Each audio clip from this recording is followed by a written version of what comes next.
여러분 안녕하십니까? 이어서 경남 소식입니다. 창원시가 마산과 진해 지역에 관광 케이블카를 설치하기 위한 검토 용역에 착수했습니다.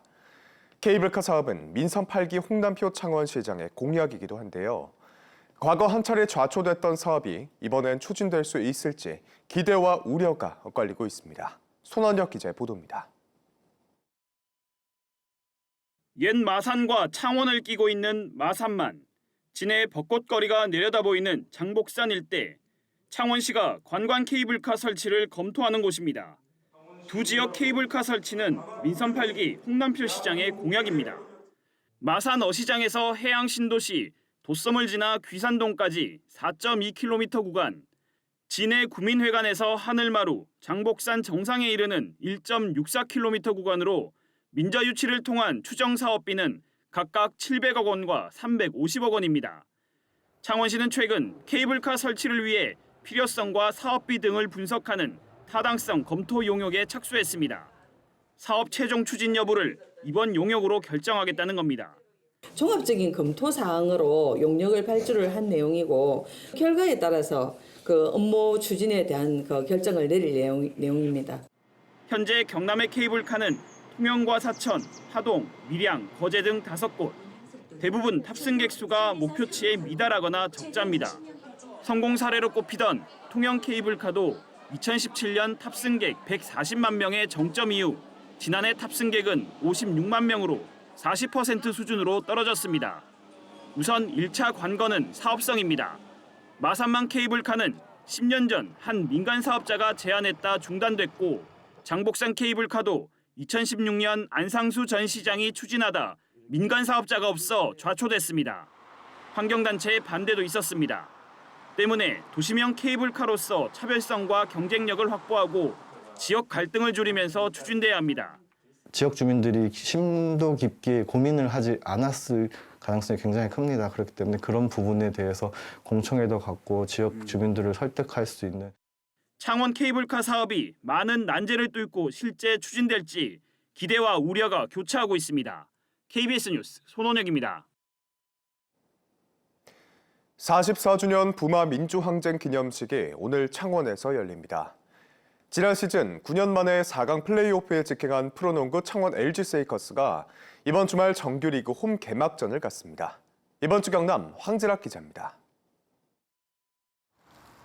오늘 오전 창원 3.15 아트센터 대극장에선 44주년 부마 민주항쟁 기념식이 열립니다.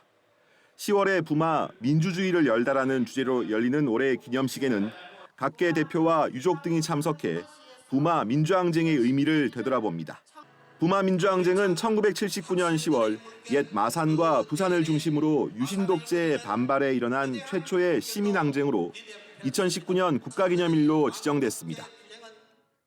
2023 산청 세계 전통의학 항로화 엑스포가 이번 주 목요일 막을 내립니다.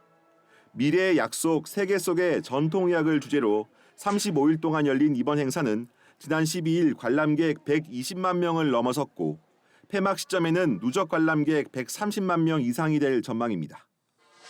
지난 시즌 9년 만에 4강 플레이오프에 직행한 프로농구 창원 LG 세이커스가 이번 주 토요일 창원에서 수원 KT를 불러들여 정규리그 홈 개막 경기를 갖습니다. 주장 이관희와 돌격대장 이재도, 외국인 선수 마레이 등이 건재한 송골매 군단은 새 시즌을 앞두고 굵은 땀방울을 흘려왔습니다. 조상현 감독의 지휘 아래 새로 합류한 국가대표 양홍석 등 새 얼굴까지 합류한 창원 LG는 지난해 정규리그 2위보다 더 높은 것을 향해 도약할 준비를 마쳤습니다. KBS 뉴스 황지락입니다. 일본의 원전 오염수 방류 이후 우리 바다에 영향을 미치지 않을지 걱정하시는 분들 많으실 겁니다. 그런데 방사능 검사를 받지 않은 일본의 바닷물이 부산 앞바다에 그대로 버려지고 있는 사실이 확인됐습니다. 김옥천 기자의 보도입니다. 항구 옆에 주차된 한 차량. 호스에서 나온 물이 수도꼭지를 틀어놓은 것처럼 길바닥에 뿌려집니다. 번호판을 봤더니 일본어로 돼 있습니다. 일본의 수산물을 차량째로 국내로 옮기는 화로차로 차에 실려있던 일본 바닷물을 부산 앞바다에 버리고 가는 겁니다. 이곳 부산항에 들어온 활어 차량 중 수산물 수입이 금지되어 있는 후쿠시마 인근 8개연 등록 차량도 있었습니다. 심지어 오염수 방류가 시작된 이후에도 활어 차량들은 바닷물을 이곳에 방류하고 있었습니다. 시민단체는 후쿠시마 인근 지역 차량이 국내로 들어오는 것 자체가 일본산 수산물에 대한 불안으로 이어진다고 말합니다. 수입 금지가 실시되고 있는 지역에서 지역에 활어차가 들어온 것 자체가 큰 문제고요. 그 활어차에 후쿠시마 인근 현의 물고기가 과연 실렸는지 안 실렸는지 이것도 저희가 알 수 없는 문제다라고 생각하는 겁니다. 정부는 2021년부터 바닷물을 처리할 때 방사능 검사를 받게 했지만 실효성이 떨어집니다. 실제로 일본이 오염수 방류를 시작한 지난 8월 24일부터 일주일 동안 43대의 일본 활어차가 부산항에 들어왔는데 그중 단 7대만 방사능 검사를 받고 바닷물을 방류했습니다. 바닷물에 대한 방사능 검사는 강제가 아닌 권고사항이기 때문입니다. 정부의 안일한 대응을 비판하는 목소리가 나오는 이유입니다. 정부와 지자체는 이 문제에 대해 손을 놓고 있으며 부산 시민들은 우리 코앞에서 벌어지는 해수 방류에 무방비로 방치되어 있는 상황이 폭로되었다.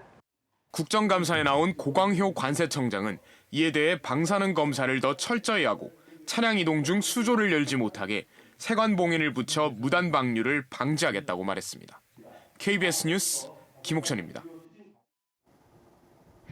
월요일 아침 출근길, 오늘은 나가실 때 겉옷을 챙겨주시는 것이 좋겠습니다. 현재 기온 의령이 8도, 거창이 6도를 보이는 등 쌀쌀하게 출발하고 있는데요. 한낮에는 대부분 지역에서 22도 안팎으로 아침과 낮의 기온차가 크겠습니다. 한편 밤사이 기온이 크게 낮아지면서 내륙 곳곳으로는 짙은 안개가 끼어 있는 곳이 많은데요. 안전거리 확보 등 출근길 교통안전에 각별히 유의해 주셔야겠습니다. 오늘 우리 지역의 하늘 고기압의 가장자리에서 맑게 드러나겠습니다. 원활한 대기 확산으로 공기질 쾌청하겠습니다. 자세한 지역별 기온 살펴보겠습니다. 현재 기온 창원이 12도, 함안이 7도를 보이고 있습니다. 한낮에는 창원이 22도, 창녕이 23도로 어제와 비슷하거나 조금 낮겠습니다. 서부 지역도 진주가 8도, 합천이 9도로 출발하는 아침이고요. 한낮에는 진주가 22도, 산청 21도 예상됩니다. 바다의 물결은 동해남부 앞바다에서 최고 2m로 비교적 잔잔하게 일겠습니다. 당분간 맑은 날이 이어지다가 금요일 오전에 한 차례 비 소식이 있겠습니다. 날씨였습니다. 어제 오후 3시 50분쯤 창원시 의창구 한 야적장에서 불이 나 1시간 40분 만에 꺼졌습니다. 이불로 야적장에 쌓여있던 폐기물과 굴삭기 한 대 등이 불에 탔지만 인명피해는 발생하지 않았습니다. 소방당국은 작업자가 폐기물 절단 작업을 하던 중 불꽃이 튀면서 불이 난 걸로 보고 있습니다.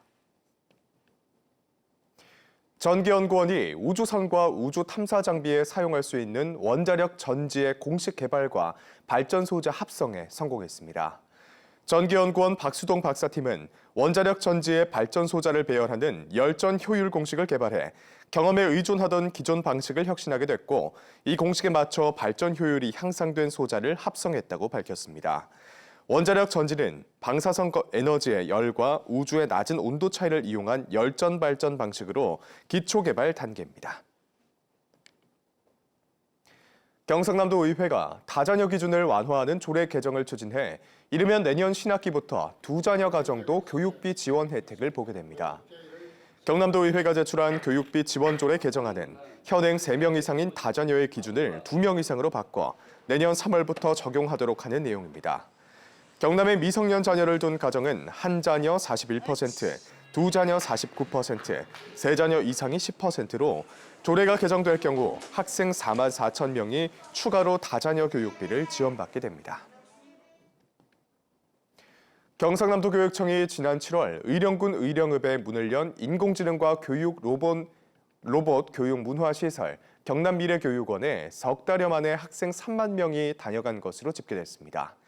경남미래교육원은 7월 7일 개원 이후 경남의 초중 고등학생이 하루 평균 1,000여 명, 지금까지 3만 4천여 명 다녀갔다고 밝혔습니다. 이는 의령 전체 인구 2만 5천여 명을 넘어선 것으로 미래교육원은 앞으로 개원 1년 동안 15만여 명이 찾을 것으로 보고 있습니다.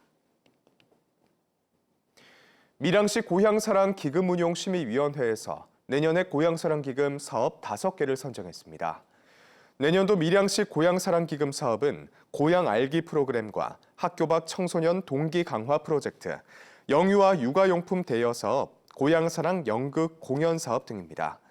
밀양시는 기부자가 공감할 수 있도록 사업을 선정해 고향사랑 기부제가 안정적으로 정착할 수 있도록 노력하기로 했습니다.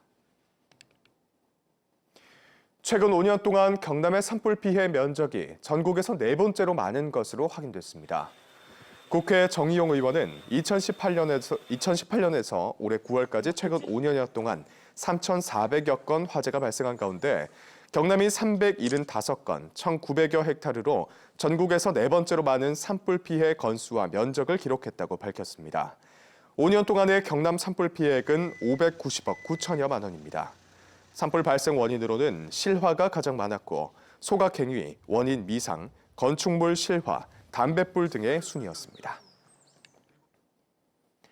한려해상국립공원에 자생식물을 복원하는 사업에 민간 기업이 참여하고 있습니다.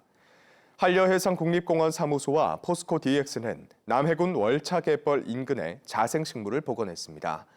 한려해상국립공원 사무소가 분양한 희어리 등 자생식물 300여 개를 포스코 DX가 1년 6개월 동안 재배해 자연숲 복원 사업에 활용했습니다.